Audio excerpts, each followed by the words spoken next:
Gemuruh mesin belum sepenuhnya padam ketika suasana padok tiba-tiba terasa berbeda.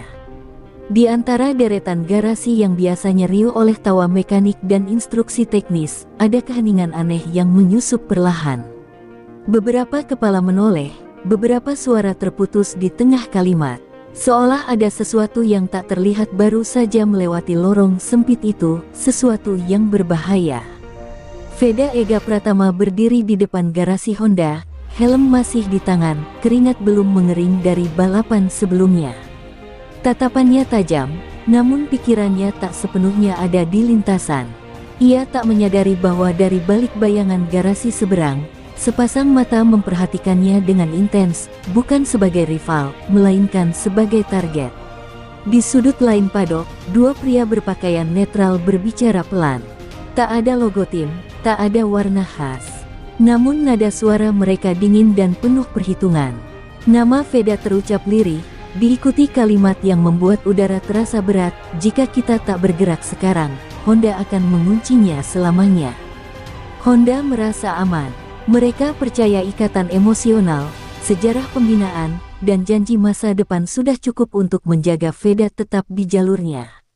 Tak seorang pun di garasi merah putih itu menyadari bahwa kepercayaan diri mereka justru membuka celah-celah yang siap dimasuki lawan terbesar. Bisikan mulai menyebar seperti api kecil yang tertiup angin. Mekanik saling bertukar pandang, manajer tim menahan komentar, dan jurnalis mencium aroma cerita besar.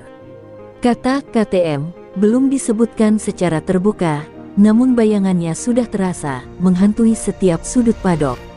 Veda melangkah meninggalkan garasi, tak tahu bahwa namanya baru saja menjadi pusat sebuah rencana besar. Setiap langkahnya seolah menarik garis tak kasat mata, garis yang memisahkan kesetiaan dan godaan, masa lalu dan masa depan. Dunia balap mulai bergerak ke arah yang tak pernah ia bayangkan. Malam itu, lampu padok tetap menyala lebih lama dari biasanya. Di balik cahaya putih yang dingin, perang panas diam-diam dimulai. Tanpa pengumuman, tanpa bendera, hanya bisikan. Dan di tengah semua itu, satu nama terus bergema, Veda Ega Pratama. Pagi di padok datang dengan udara yang lebih berat dari biasanya. Setelah malam penuh bisikan, Honda bergerak cepat. Di balik pintu ruang briefing yang tertutup rapat, nama Veda Ega Pratama menjadi pusat pembicaraan. Tak ada senyum, tak ada basa-basi, hanya satu tujuan, memastikan aset paling berharga mereka tak lepas dari genggaman. Veda duduk tenang di ujung meja, namun sorot matanya menunjukkan kegelisahan yang sulit disembunyikan. Ia mendengar kata-kata besar, masa depan, proyek jangka panjang, ikon generasi baru. Semua terdengar megah, namun justru membuat dadanya terasa sempit, seolah mimpinya mulai dikurung oleh janji-janji itu. Honda resmi menyebutnya anak emas. Sebuah status yang membuat banyak pembalap iri, tapi juga berarti sorotan tanpa henti. Setiap gerak Veda kini diawasi, setiap keputusan ditimbang. Ia bukan lagi sekadar pembalap muda bertalenta, melainkan simbol yang tak boleh retak. Di luar ruang briefing, kabar itu menyebar cepat. Akademi Honda mulai berubah sikap, lebih protektif, lebih menuntut. Kesalahan kecil tak lagi ditoleransi, dan keberanian mulai diganti dengan kehati-hatian.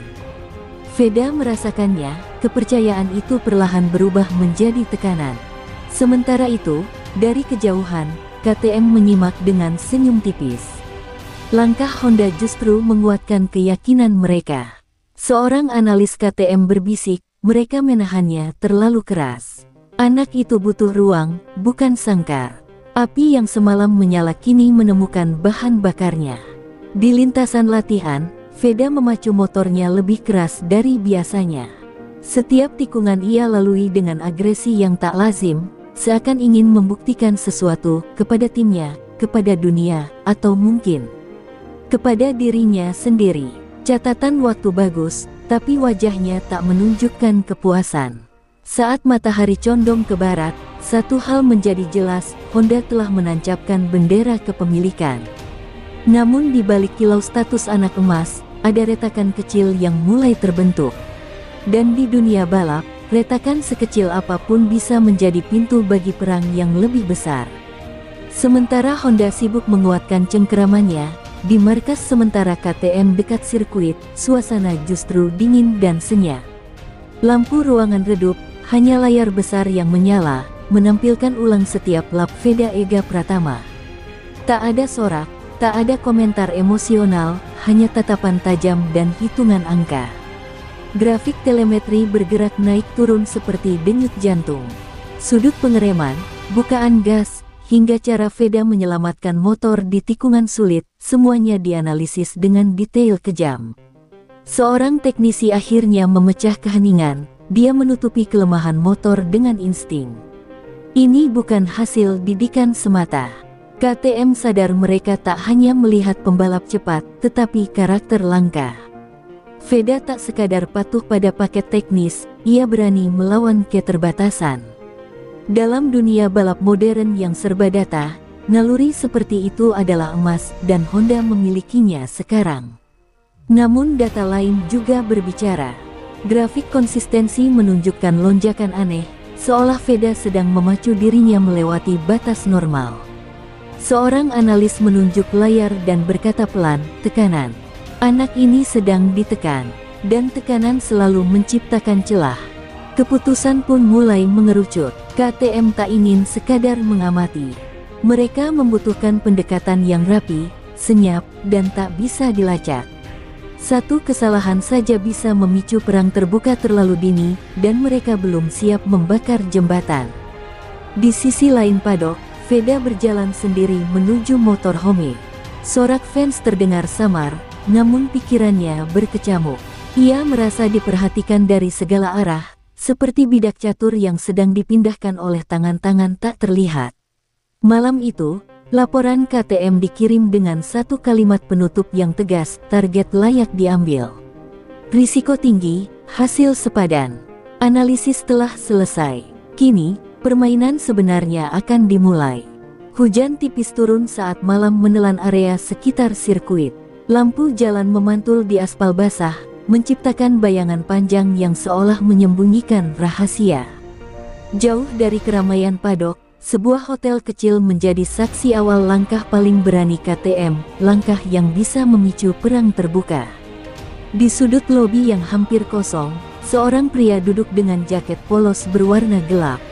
Tak ada emblem, tak ada kartu nama.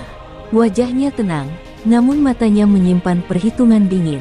Ia menunggu seseorang yang tak boleh terlihat datang ke sini. Tak lama kemudian, seorang pria lain muncul, langkahnya hati-hati. Ia bukan Veda, bukan pula manajer resmi tim. Ia adalah orang kepercayaan, jembatan antara mimpi seorang pembalap dan ambisi sebuah pabrikan. Mereka saling menatap, lalu duduk tanpa berjabat tangan. Percakapan dimulai pelan, hampir seperti basa-basi. Namun satu kalimat mengubah segalanya. Kami tak ingin mencurinya, kata pria berjaket gelap itu, kami ingin memberinya ruang untuk tumbuh lebih cepat. Kata-kata itu menggantung di udara, berat dan berbahaya. Orang kepercayaan Veda terdiam. Ia tahu arti kalimat itu. Bukan sekadar tawaran, melainkan tantangan langsung pada Honda. KTM tak menjanjikan kenyamanan, tapi menjanjikan kejujuran dan jalan pintas menuju puncak. Di kejauhan, di balik jendela kamar hotel, lampu satu ruangan menyala lebih lama dari biasanya. Di sanalah Veda duduk sendirian, menatap helmnya. Ia tak tahu detail pertemuan itu, namun firasatnya berkata, hidupnya sedang dibicarakan tanpa kehadirannya. Saat pertemuan usai, tak ada dokumen ditandatangani, tak ada kesepakatan tercapai. Hanya satu hal yang tertinggal, benih keraguan. Dan dalam dunia balap, keraguan adalah awal dari pengkhianatan yang paling sunyi. Pagi berikutnya, padok terbangun oleh suara notifikasi yang tak henti berbunyi. Judul-judul berita bermunculan cepat, seolah berlomba mendahului satu sama lain. Tim Eropa mengincar bintang muda Honda, tak ada nama disebut, tapi semua orang tahu siapa yang dimaksud. Jurnalis berkumpul di depan garasi Honda lebih awal dari biasanya. Kamera diarahkan, mikrofon disiapkan. Pertanyaan yang sama berputar-putar, tajam dan memaksa. Honda memilih diam, namun diam itu justru memperbesar kecurigaan. Di media sosial, api menyala lebih liar. Potongan video Veda, data performa, hingga spekulasi kontrak beredar tanpa kendali. Nama KTM akhirnya disebut terang-terangan. Dalam hitungan jam, rumor berubah menjadi isu internasional. Veda mengetahui semua itu dari layar ponselnya. Komentar pujian bercampur tudingan. Ada yang menyebutnya pengkhianat sebelum ia membuat keputusan apapun. Tangannya gemetar saat meletakkan ponsel. Tekanan kini datang bukan hanya dari tim, tapi dari dunia. Manajemen Honda menggelar rapat darurat. Wajah-wajah tegang memenuhi ruangan. Kebocoran sekecil apapun kini terasa seperti serangan langsung. Mereka sadar, perang ini telah keluar dari bayangan dan memasuki ruang publik. Di sisi lain, KTM tak mengeluarkan pernyataan. Keheningan mereka terasa provokatif. Seorang petinggi hanya berkomentar singkat pada lingkaran dalam, biarkan media bekerja untuk kita. Api yang menyala tak perlu dipadamkan, cukup diarahkan. Saat sore menjelang, suasana padok berubah total. Tak ada lagi bisikan, hanya tatapan penuh curiga. Perang panas kini terlihat jelas, dan Veda Ega Pratama berdiri tepat di tengah kobaran api yang terus membesar. Setelah api media menyala tanpa kendali, Honda menutup barisan. Akses diperketat, jadwal Veda diatur ulang, bahkan langkahnya di padok kini selalu diikuti staf tim. Semua disebut demi perlindungan, namun rasanya lebih seperti pengawasan. Di ruang briefing, nada bicara berubah. Tak ada lagi pujian panjang, hanya target dan peringatan. Kamu membawa nama besar, kata seorang petinggi Honda, kesalahan kecil sekarang bisa berdampak besar. Kata-kata itu menusuk lebih dalam daripada teriakan rival di lintasan. Veda mengangguk, namun dadanya terasa berat. Ia mulai kehilangan ruang bernapas. Setiap akselerasi kini dibayangi risiko citra, setiap manuver dipikirkan 2 kali. Balapan yang dulu membebaskan, kini terasa seperti ujian tanpa akhir. Tekanan juga merembes ke hubungan personal. Beberapa mekanik yang dulu bercanda dengannya kini lebih kaku, lebih resmi.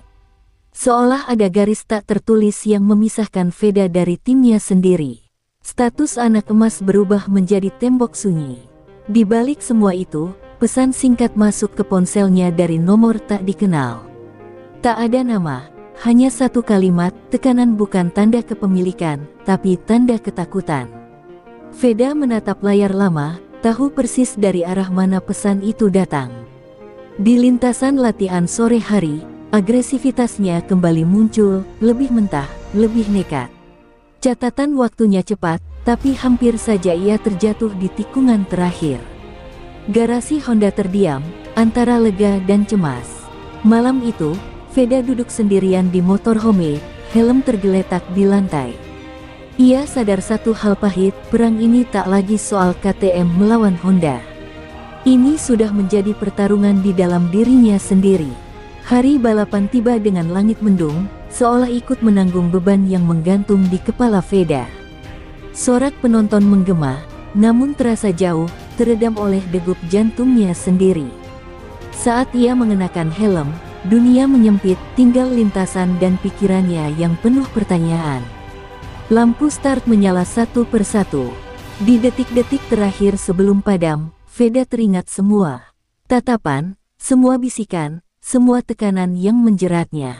Ketika lampu mati, ia melesat lebih cepat dari biasanya, seolah ingin meninggalkan semua itu di belakang garis start. Lap demi lap, gaya balapnya berubah. Ia menyerang celah yang biasanya ia hindari, mengerem lebih dalam, membuka gas lebih awal. Penonton bersorak, komentator meninggikan suara. Ini Veda yang liar, Veda yang berani, namun juga Veda yang mempertaruhkan segalanya. Di pit wall Honda, wajah-wajah tegang tak berkedip. Data di layar menunjukkan kecepatan luar biasa, tapi juga risiko besar. Dia melewati batas, gumam seorang insinyur. Namun tak ada yang berani memintanya melambat. Di tribun seberang, beberapa sosok berdiri tanpa atribut mencolok. Mereka tak bersorak, tak bertepuk tangan. Mata mereka mengikuti setiap gerakan Veda dengan ketenangan mengerikan. Bagi KTM, ini bukan hiburan, ini konfirmasi. Di lap terakhir, Veda hampir kehilangan kendali di tikungan cepat. Ban belakang bergeser, jantungnya serasa berhenti. Namun ia selamat dan menyentuh garis finish dengan posisi yang membuat stadion bergemuruh. Sebuah hasil luar biasa dan sekaligus peringatan. Saat ia melepas helm, napasnya tersengal, matanya kosong menatap ke depan. Balapan ini ia menangkan di lintasan, tapi di dalam dirinya, kebingungan justru kian dalam. Satu hal pasti, sejak hari itu, tak ada lagi balapan yang terasa biasa bagi Veda Ega Pratama. Euforia balapan belum sepenuhnya reda ketika badai baru datang tanpa aba-aba. Di lorong sempit menuju motorhome, Veda merasakan suasana yang ganjil, terlalu banyak senyum yang dipaksakan, terlalu banyak tatapan yang ingin membaca pikirannya. Kemenangan barusan justru membuka pintu yang lebih berbahaya. Malam itu, orang kepercayaannya datang dengan wajah serius. Pintu ditutup rapat, tirai ditarik. Tak ada basa-basi.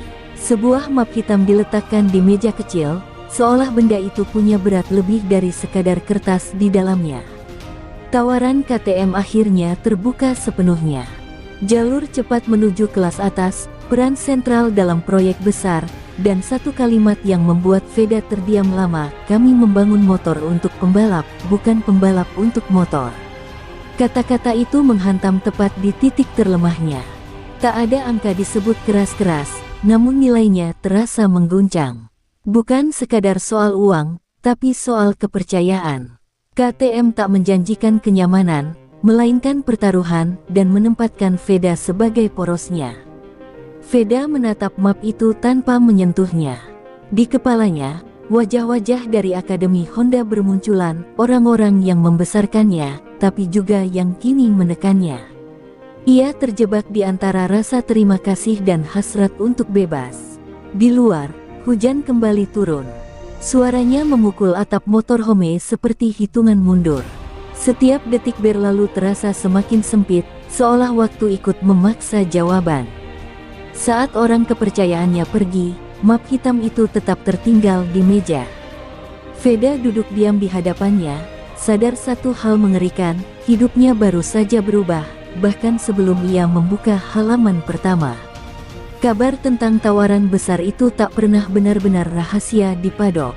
Honda mencium pergerakan yang terlalu rapi untuk disebut kebetulan. Pagi itu, sebelum matahari naik sepenuhnya, Veda dipanggil ke ruang rapat tertutup, ruangan yang dingin, sunyi, dan syarat keputusan besar. Di dalam, wajah-wajah penting sudah menunggu. Tak ada senyum, hanya tatapan penuh perhitungan. Honda tak lagi berbicara sebagai pembina, melainkan sebagai pemilik masa depan. Kami tahu ada pihak lain yang mendekat, kata seorang petinggi dengan suara datar namun menekan. Kontrak baru disodorkan, lebih panjang, lebih ketat, dan penuh klausul eksklusif. Bonus prestasi, fasilitas terbaik, perlindungan penuh, semuanya ditawarkan sekaligus. Namun di balik kata-kata manis itu, terselip pesan yang jelas, pintu keluar akan ditutup rapat. Veda membaca halaman demi halaman dengan tangan gemetar. Setiap pasal terasa seperti rantai halus yang perlahan mengikat. Ia dijanjikan segalanya, kecuali kebebasan. Dan untuk pertama kalinya, ia merasa Honda lebih takut kehilangannya daripada percaya padanya. Tekanan meningkat saat nama KTM disebut terang-terangan. Mereka akan memanfaatkanmu, kata salah satu petinggi. Kami yang membesarkanmu. Kalimat itu menghantam sisi emosional Veda, mengingatkannya pada masa lalu yang tak mungkin ia sangkal. Di luar ruangan, kabar tentang pertemuan itu menyebar cepat. Media kembali panas, spekulasi makin liar. KTM tetap diam, seolah menunggu Honda menghabiskan pelurunya sendiri. Perang ini kini terbuka, dan tak ada lagi ruang aman. Saat Veda melangkah keluar dari ruang rapat, kontrak itu masih di tangannya. Wajahnya tenang, namun dadanya bergejolak. Ia sadar, Honda baru saja melancarkan serangan balik, dan keputusan yang akan ia ambil selanjutnya bisa membakar seluruh dunia balap. Sejak tawaran KTM dan tekanan kontrak Honda bergulir, suasana di Akademi Honda mulai berubah. Mereka yang dulu akrab dengan Veda kini menatapnya dengan waspada. Senyum yang dulu hangat kini diganti anggukan kaku, candaan yang dulu mengiringi latihan kini hilang seketika. Veda merasakannya setiap hari. Mekanik yang membantunya menyesuaikan motor mulai menjaga jarak, instruktur yang dulu sabar kini berbicara dengan nada tegas. Retakan kecil itu membuatnya merasa seperti asing di rumah sendiri, seolah semua orang menunggu satu kesalahan untuk menimpanya. Di tengah latihan pagi, Veda mencoba mendorong motor lebih keras dari biasanya. Ia menatap layar telemetri yang menampilkan catatan waktu sempurna, namun di dalam hatinya ada kegelisahan yang tak bisa diukur angka. Retakan yang terasa di akademi kini menembus fokusnya. Salah satu senior mendekat dan berbisik, "Kau harus hati-hati. Mereka berbeda sekarang." Veda mengangguk, tapi kata-kata itu menimbulkan pertanyaan lebih besar, apakah ia masih bagian dari keluarga ini, atau hanya pion yang sedang diperebutkan. Malam harinya, pesan singkat datang dari KTM.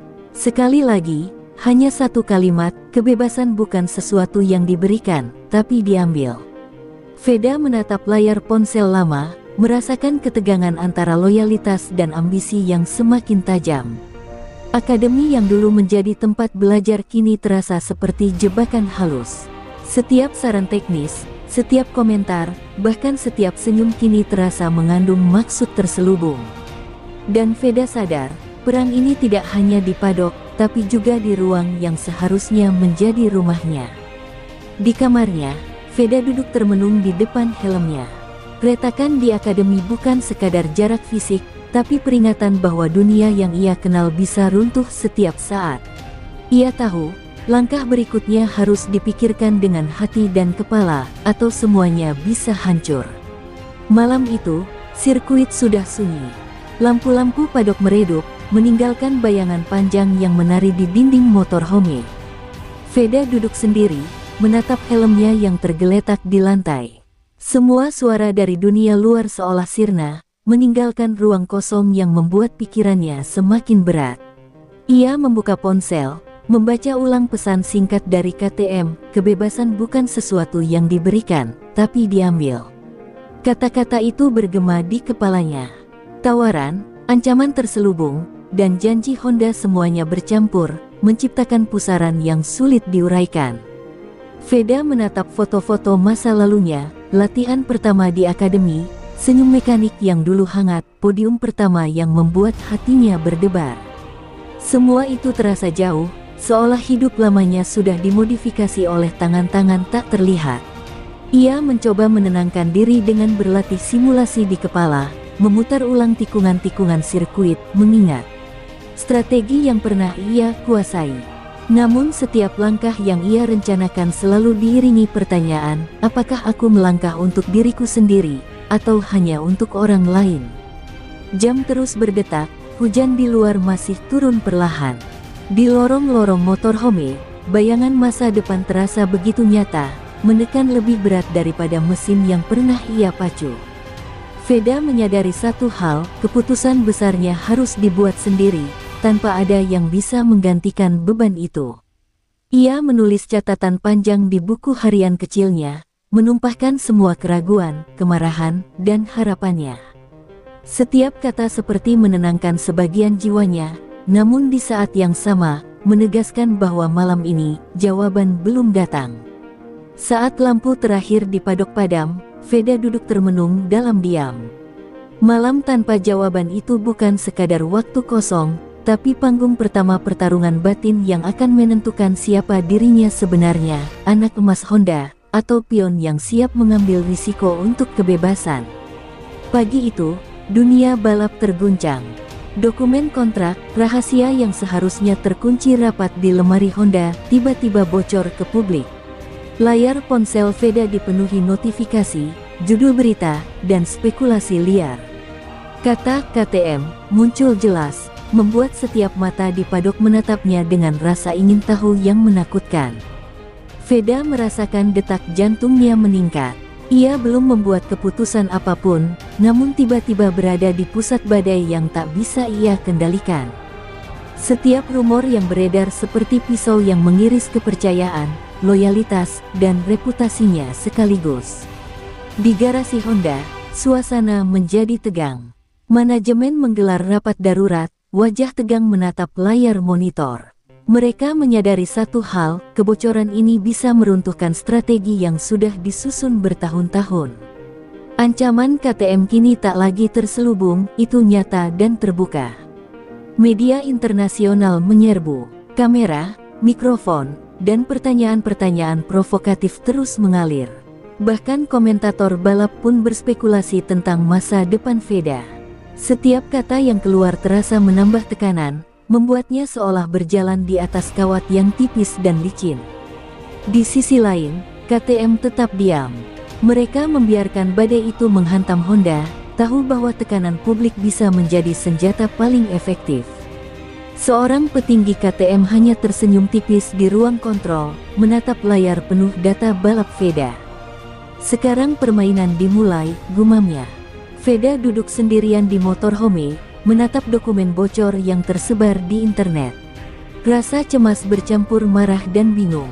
Ia sadar, perang ini telah melewati garis yang tak bisa diundur lagi. Ini bukan lagi tentang tawaran atau kontrak, tapi tentang siapa yang akan mengendalikan hidupnya. Malam itu, lampu padok meredup lebih cepat dari biasanya. Bayangan panjang di lantai seakan menari mengintimidasi. Veda menatap helmnya, sadar bahwa kebocoran dokumen ini adalah alarm pertama dari badai yang lebih besar. Dan badai itu baru saja dimulai. Hari itu, udara padok terasa lebih panas dari biasanya. Honda mengirimkan pesan resmi, bukan sekadar peringatan, tetapi ultimatum. Waktu yang diberikan untuk memutuskan masa depannya hanya hitungan hari, dan setiap detik yang terlewat terasa menambah tekanan. Veda menerima pesan itu di motorhome, menatap layar ponselnya tanpa berkedip. Kata-kata itu seperti palu yang menekan dadanya, keputusanmu akan menentukan posisi di tim dan masa depan kariermu. Tidak ada perpanjangan, rasa cemas bercampur marah, dan kesadaran bahwa dunia sedang menuntut pilihannya.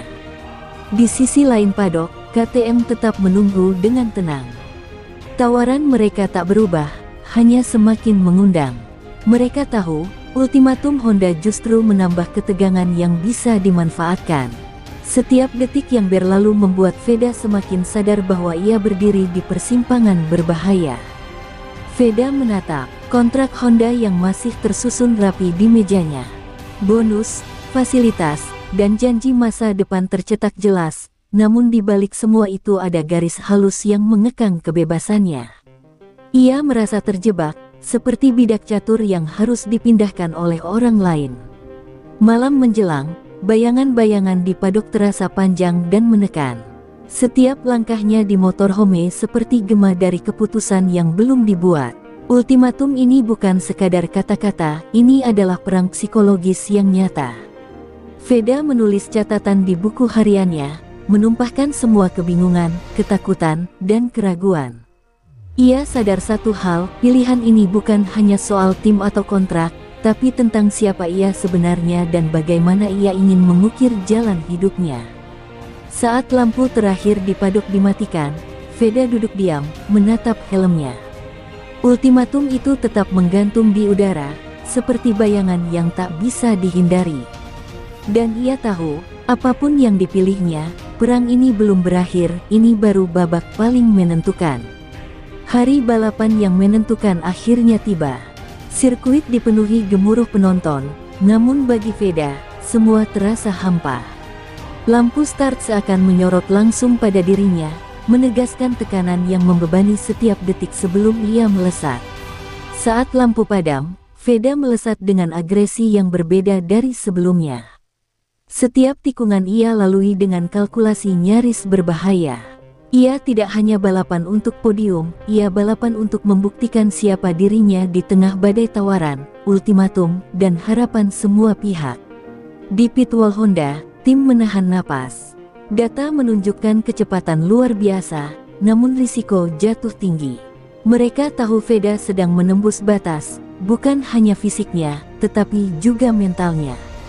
Ini adalah pertunjukan dari pembalap yang berada di persimpangan hidup.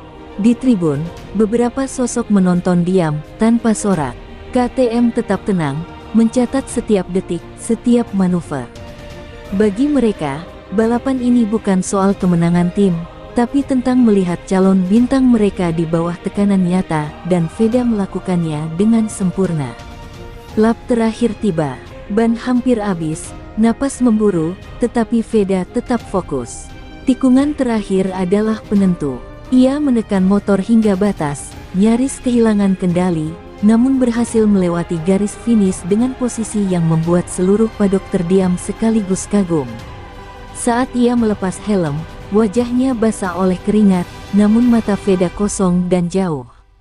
Kemenangan ini bukan sekadar prestasi, tetapi simbol dari pilihan yang harus ia buat. Dunia balap menatapnya, menunggu langkah selanjutnya. Malam itu, di motorhome, Veda duduk termenung. Balapan ini telah selesai, tapi peperangan di sekelilingnya belum. Satu hal jelas, tidak ada balapan yang akan terasa biasa lagi. Segala keputusan dan tawaran menunggu, dan dunia balap tak akan pernah sama lagi bagi Veda Ega Pratama. Pagi berikutnya terasa hampa, meski dunia balap sudah kembali berdenyut. Kemenangan Veda semalam menjadi headline, namun di balik sorak-sorai, hati Veda masih terjebak dalam kekosongan. Semua mata menunggu keputusan yang belum diambil, dan tekanan itu terasa lebih berat daripada motor yang ia pacu. Di motorhome, dokumen kontrak Honda masih tersusun rapi, sementara tawaran KTM tergeletak di meja seberang. Veda menatap keduanya dengan tatapan kosong, sadar bahwa pilihan ini bukan sekadar karir, tapi menentukan siapa dirinya di masa depan. Suara notifikasi ponsel terus berdengung, berita terbaru, spekulasi, bahkan komentar dari fans dan media internasional.